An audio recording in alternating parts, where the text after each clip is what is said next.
Hello and hi everyone. तो आज हम स्टार्ट करने वाले हैं हमारा न्यू टॉपिक जिसका कि नाम है क्या है, issue of share for consideration other thing.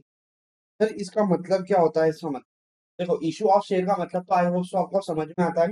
ये चैप्टर हम इतना पढ़ चुके हैं कि इशू ऑफ शेयर का मतलब यदि आपसे कोई तीन से उठाकर भी आपसे यदि पूछे तो आप लोग बता सकते। कंसिडरेशन अदर देन कैश का मतलब ये हुआ कि यदि किसी कंपनी ने शेयर इशू करे हैं को किसी पर्सन, बट उसके बदले में कंपनी को क्या हुआ है, कंपनी को जो पैसा मिला है वो पैसा नहीं मिला है, कंपनी को जो कंसिडरेशन मिला है, कंसिडरेशन का मतलब होता है बदले में जो मिला है ना, शेयर इशू करने के जो बदले में मिला है वो केस को छोड़कर कुछ अलग चीज मिली। मतलब क्या सर, समझ में नहीं है?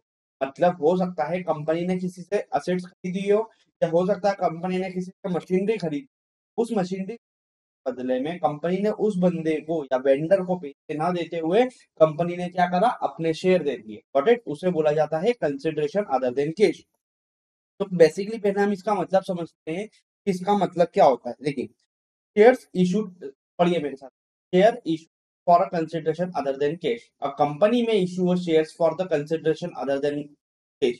कंपनी क्या कर सकती है? कंपनी इशू कर सकती है shares for consideration other than cash, such as against the purchase of an assets. या तो हो सकता है किसके बदले में इशू कर दे, परचेज असेट्स करने के बदले में कंपनी इशू कर दे, या हो सकता है परचेज ऑफ अ बिजनेस, या तो कंपनी ने किसी का बना बनाया बिजनेस खरीद लिया और उसके बदले में उसको क्या दे दिए, शेयर दे दिए अपनी कंपनी के। और services taken etc, purchase of an assets और purchase of a business and issue of shares to separate transaction. मतलब क्या? यदि कंपनी असेट्स खरीदेगी या कंपनी बिजनेस खरीदेगी, दोनों क्या है, अलग अलग ट्रांजेक्शन है। मतलब कंपनी यदि असेट्स खरीद रही है तो उसकी अकाउंटिंग अलग होगी, और कंपनी यदि बिजनेस खरीद रही है तो उसकी अकाउंटिंग क्या होगी दोस्तों, अलग होगी। ठीक है। Issue of shares to the vendor, देखिए यहाँ पर ये जो है ये मैंने आपको दिया हुआ है कंटेंट। देन यहाँ पर आप लोग अपना क्या है, सेल्फ स्टडी के लिए नोट्स बनाइए जो कि मैं आपको लिख, ठीक है, बहुत ही बेनिफिशियल एंड फ्रूटफुल रहेगा आप लोगों के लिए। ठीक है। देखिए दोस्तों, यहाँ पर मैंने आप सभी लोगों के लिए एक शानदार और जानदार नोट्स की समरी बना दी कि इशू ऑफ शेयर्स कंपनी कब कब कर सकती है। देखिए, इशू ऑफ शेयर्स की यदि मैं बात करूं, कंपनी तीन लोगों को जो है कंसिडरेशन अदर देन कंसिडरेशन के रूप में क्या है, केस के रूप में शेयर इशू करती है। सबसे पहले कंपनी क्या कर सकती है, शेयर इशू कर सकती है वेंडर्स को। वेंडर्स का मतलब क्या?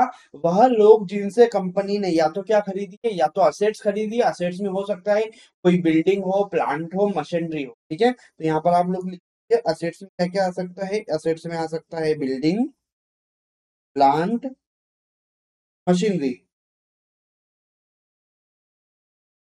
बिल्डिंग, प्लांट, मशीनरी कंपनी ने खरीदी और उसके बदले में क्या करा, वेंडर को शेयर दे दिए। हो सकता है कंपनी ने किसी का बना बनाया बिजनेस बाय किया हो, तो उसके रूप में भी कंपनी क्या कर सकती है, शेयर इशू कर सकती है। Got it? तो जिससे बिजनेस खरीदा उसको यदि कंपनी शेयर दे दी तो क्या बोला जाता है, वेंडर। ठीक है। देन कंपनी शेयर इशू कर सकती है किसको, प्रमोटर्स को। प्रमोटर्स का सर मतलब क्या होता है? प्रमोटर्स का मतलब होता है कंपनी के मालिक। कंपनी के मालिकों को कंपनी शेयर क्यों इशू करेगी? हो सकता है कि जब तक कंपनी इनकॉर्पोरेट नहीं हुई हो, मतलब कंपनी का लीगल एग्जिस्टेंस नहीं आया हो, कंपनी का सीआईएन नंबर जिसे बोला जाता है कंपनी आइडेंटिफिकेशन नंबर, जो कि इशू करता है कौन, मिनिस्ट्री ऑफ कॉर्पोरेट अफेयर्स। मतलब हमारी मिनिस्ट्री है, भारत सरकार, वो आइडेंटिफिकेशन नंबर देती है कि अब कंपनी लीगल एग्जिस्टेंस में है।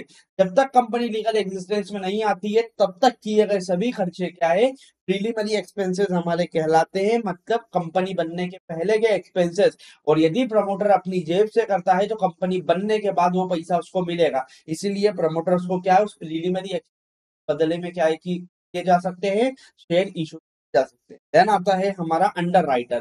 कंपनी किसको शेयर इशू कर सकती है अदर देन केस में?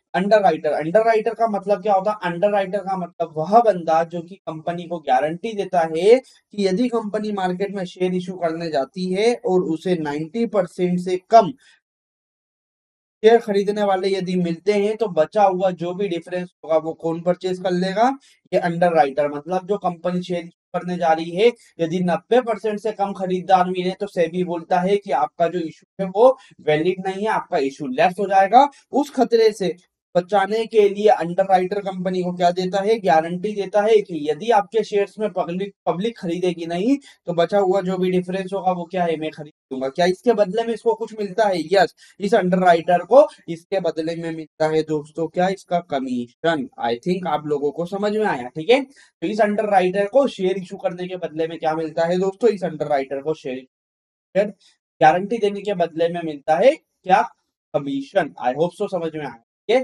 तो कंपनी किन लोगों को शेयर इशू कर सकती है other than cash? Company issue कर सकती है वेंडर्स को। वेंडर्स का मतलब या तो जिससे असेट्स खरीदी या जिससे बिजनेस खरीदा। किसको कर सकती है? और प्रमोटर्स को। प्रमोटर्स का मतलब वह व्यक्ति जो कि कंपनी का क्या है, मालिक है, जिसने कंपनी को बनाया है।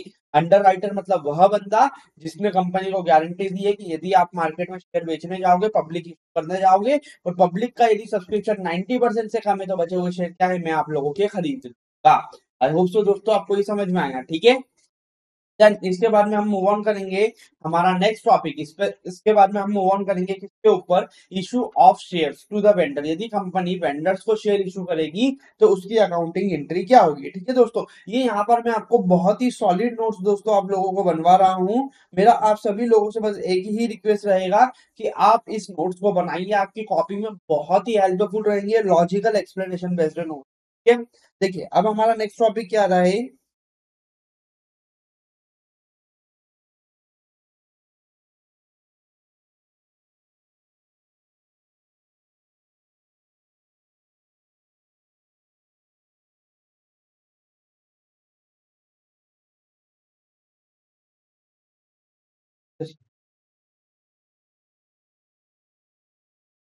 हाँ जी दोस्तों, तो अब हम एंट्री समझ रहे हैं किसके बारे में, अब हम एंट्री समझ रहे हैं issue of shares to the vendor. Company यदि वेंडर्स को शेयर्स इशू करेगी तो उसकी अकाउंटिंग एंट्री क्या होगी। देखिए कंपनी यदि वेंडर को शेयर इशू करेगी तो दो चीजें या तो कंपनी को बदले में मिले, या तो कंपनी ने क्या करा होगा, कंपनी ने या तो उस वेंडर से क्या करा होगा, परचेस करी होगी असेट्स, या हो सकता है कंपनी ने उस वेंडर से परचेस करा हो क्या, बिजनेस। यदि कंपनी क्या करती है, परचेस करती है असेट्स की, तो उसकी अकाउंटिंग एंट्री क्या होगी, लेट्स बिगिन। सबसे पहले असेट्स क्या होगी, कंपनी के पास आएगी। हम एंट्री समझते हैं कि एंट्री क्या होगी। कंपनी के पास असेट्स आएगी तो हम क्या एंट्री करेंगे, असेट्स जब भी बढ़ती है तो हम क्या करते हैं, डेबिट। तो हम एंट्री करेंगे assets account debit to vendor. किससे आ रही है कंपनी के पास असेट्स, ये आप 11वीं क्लास में पढ़ चुके हो सारी एंट्री। मैं सिर्फ आप लोगों को रिवाइज करा रहा हूँ, ठीक है। कंपनी के पास क्या है, असेट्स आई तो असेट्स बढ़ी तो क्या करेंगे, डेबिट करेंगे। और लाइबिलिटी बढ़ेगी तो क्या करेंगे, क्रेडिट करेंगे। तो लाइबिलिटी क्या है, कंपनी ने किससे खरीदा, कंपनी ने वेंडर से खरीदा, वेंडर को पैसे देना बाकी है तो कंपनी की क्या है, लाइबिलिटी है। लाइबिलिटी बढ़ गई तो हम क्या करेंगे, टू वेंडर, ठीक है। हम यहाँ पर मान लेते हैं कंपनी ने कितने में परचेज करी है असेट्स, कंपनी ने हम मान लेते हैं 1000 रुपए में ये असेट्स क्या करी दोस्तों, परचेज करी, ठीक है। तो परचेज ऑफ एन असेट्स होगा तो परचेज ऑफ असेट्स होने पर हम एंट्री क्या करेंगे, assets account debit to vendor. मतलब क्या है, इसका मतलब है कंपनी ने क्या करा, वेंडर से असेट्स खरीदी।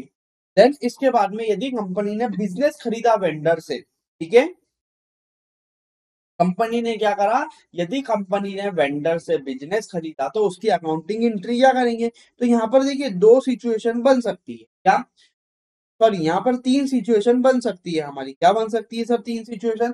हो सकता है कंपनी ने बिजनेस खरीदा हो किसके ऊपर, डिस्काउंट के ऊपर, मतलब 100 रुपए की चीज बोलते हैं ना, हमको जुगाड़ में मिल गई। 100 रुपए का बिजनेस कंपनी को 90 रुपए में मिल गया। तो हम यहाँ पर अकाउंटिंग एंट्री क्या करेंगे, तो देखिए यहाँ पर हमारी अकाउंटिंग एंट्री क्या होगी, यहाँ पर हमारी अकाउंटिंग एंट्री होगी सन्ड्री असेट्स अकाउंट डेबिट। मतलब कंपनी को असेट्स कितने की मिली, हम यहाँ पर मान लेते हैं कंपनी को असेट्स मिली कितने रुपए की, सॉरी यहाँ पर हम मान लेते हैं कंपनी को असेट्स मिली कितने रुपए की, 1100 रुपए की। बट कंपनी ने पैसा कितना दिया, कंपनी की जो लाइबिलिटी है टू,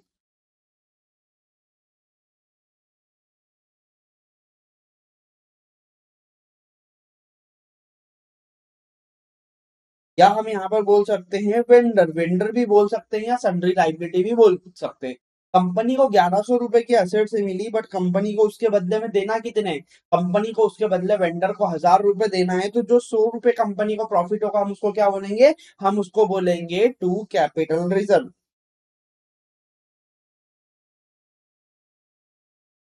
इसका मतलब क्या हुआ सर? ये एंट्री का मतलब समझ में नहीं आया। इस एंट्री का मतलब हुआ कि जो 1100 रुपए की संपत्ति थी, कितने रुपए की संपत्ति दोस्तों? 1100 रुपए की मार्केट वैल्यू की संपत्ति कंपनी को 1000 रुपए में मिल गई, और 100 रुपए का कंपनी को क्या हो गया? प्रॉफिट हो गया, जिसको कंपनी ने क्या करा? कैपिटल रिजर्व में भेज दिया। ठीक है, इसका मतलब क्या है? क्या कंपनी को जो संपत्ति मिली है वो ज्यादा मिली है, और कंपनी को वेंडर को जो पैसा देना है वो क्या है? कम देना है। ठीक है, इसके बाद हमारी दूसरे तरह की दोस्तों क्या हो सकती है? दूसरी एंट्री हो सकती है कि जब भी कंपनी ने बिजनेस परचेज करा, तो हो सकता है कंपनी ने बिजनेस डिस्काउंट पर इश्यू परचेज करा, या हो सकता है कंपनी ने क्या करा? बिजनेस जो परचेज करा पर वैल्यू पर करा। पर का मतलब क्या होता है? 1000 रुपए की संपत्ति ली और 1000 रुपए ही कंपनी को देना है। तो हमारी अकाउंटिंग एंट्री क्या बनेगी? हमारी अकाउंटिंग एंट्री बनेगी सन्ड्री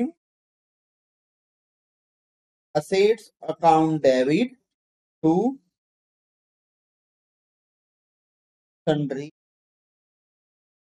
लाइबिलिटी बोल दो, या आप बोल दो वेंडर। यदि वेंडर से हमने परचेज करी, तो कंपनी को यदि 1000 रुपए की असेट्स मिली और 1000 रुपए कंपनी को वेंडर को देना है, तो हम क्या बोलेंगे? कंपनी ने जो बिजनेस परचेज करा है वो कितने पर करा है? कंपनी ने बिजनेस पर वैल्यू पर क्या किया है? परचेज किया है। बट तीसरी सिचुएशन दोस्तों हमारी क्या हो सकती है? हमारी तीसरी सिचुएशन हो सकती है कि कंपनी ने जो बिजनेस परचेज करा, वो बिजनेस कंपनी ने क्या करा है? ज्यादा वैल्यू पर कराए। मतलब 1000 रुपए की एसेट्स के बदले में हो सकता है कंपनी ने 1100 रुपए दिए हो। क्यों? क्योंकि उस बिजनेस की क्या थी? गुडविल थी। लोग जानते थे, जैसे हल्दीराम की भुजिया हो गई आपकी। ठीक है, तो वो क्या है? वो फेमस है, तो उस ब्रांड के लिए लोग ज्यादा पैसा देने को भी क्या होते हैं? तैयार होते हैं। ठीक है, तो हम क्या बोलेंगे? हमने business जो परचेज कराए पर करा है, बिजनेस कंपनी ने परचेज किया है प्रीमियम पर, तो उसकी अकाउंटिंग एंट्री क्या होगी? तो हमारी अकाउंटिंग एंट्री बनेगी sundry assets account debit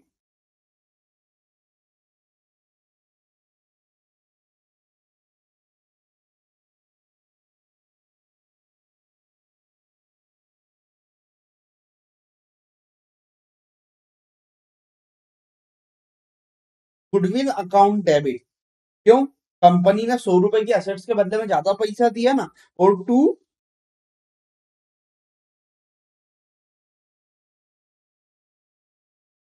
liability बोल दो, या आप बोल दो क्या? वेंडर।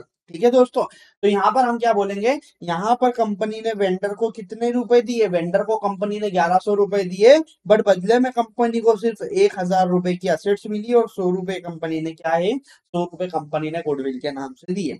ठीक है दोस्तों, तो आई होप सो आपको समझ में आई। हमने यहाँ पर दो तरह की एंट्री पढ़ी। सबसे पहले एक बार मैं रिवाइज करवाना चाहूंगा। यहाँ पर हमने क्या पढ़ा?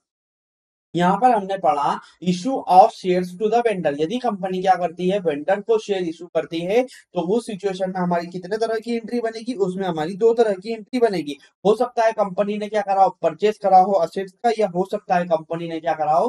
परचेस करा हो बिजनेस का। परचेज ऑफ असेट्स यदि की है, तो हमारी अकाउंटिंग एंट्री क्या बनेगी? परचेस करने की assets account debit to vendor. Assets क्या है? कंपनी की असेट्स बड़ी है, यहाँ पर लिख लो। कंपनी की क्या हुआ है? असेट्स बड़ी है तो डेबिट, और कंपनी की लाइबिलिटी बढ़ी है तो क्या करेंगे? क्रेडिट करेंगे। फिर उसके बाद में कंपनी ने यदि बिजनेस परचेस करा है, तो बिजनेस परचेस करने के केस में हमारी तीन ट्रीटमेंट बन सकते हैं। क्या? बिजनेस हो सकता है कंपनी ने डिस्काउंट पर परचेस किया हो सकता है कंपनी ने बिजनेस पर वैल्यू पर परचेस किया हो, या हो सकता है कंपनी ने बिजनेस प्रीमियम वैल्यू पर परचेस किया हो। प्रीमियम वैल्यू पर परचेस का मतलब होता है कि कंपनी ने 1000 रुपए की असेट्स के बदले में ज्यादा पैसे दिए 1000 रुपए से। डिस्काउंट पर परचेस का मतलब होता है कंपनी ने 1000 रुपए का बिजनेस परचेज करा, बट उसके बदले में 1000 रुपए से कम वैल्यू के क्या क्या दिया है? कंसिडरेशन दिया है। या पर परचेज करने का मतलब होता है 1000 रुपए की चीज कंपनी ने क्या करी है? 1000 रुपए पे खरीदी है। डिस्काउंट पर परचेज करा, तो हमारी अकाउंटिंग एंट्री क्या बनेगी? कंपनी के पास असेट्स आएगी तो हम लिख देंगे असेट्स आएगी, तो असेट्स क्या है? बढ़ जाएगी। तो जब भी असेट्स बढ़ेगी तो हम क्या करेंगे? डेबिट करेंगे। तो हमने लिखा sundry assets account debit to sundry liability. Liability लिख दो या वेंडर लिख दो। मतलब क्या? कंपनी ने 1100 की खरीदी असेट्स, 1000 रुपए वेंडर को देना है, और 100 रुपए कंपनी को क्या हुआ है? कैपिटल प्रॉफिट हुआ है, तो उसको हमने भेज दिया कहां पर? कैपिटल रिजर्व में। देन उसके बाद में हो सकता है कंपनी ने 1000 का बिजनेस 1000 में खरीदा हो, तो कंपनी के पास 1000 रुपए की असेट्स आएगी और 1000 रुपए की लाइबिलिटी बढ़ जाएगी। तो असेट्स बढ़ेगी तो डेबिट करेंगे, लाइबिलिटी बढ़ेगी तो क्या करेंगे? क्रेडिट करेंगे। ठीक है, जब कंपनी ने बिजनेस परचेस किया हो किसके ऊपर? जब कंपनी ने बिजनेस परचेस किया हो प्रीमियम के ऊपर, तो हम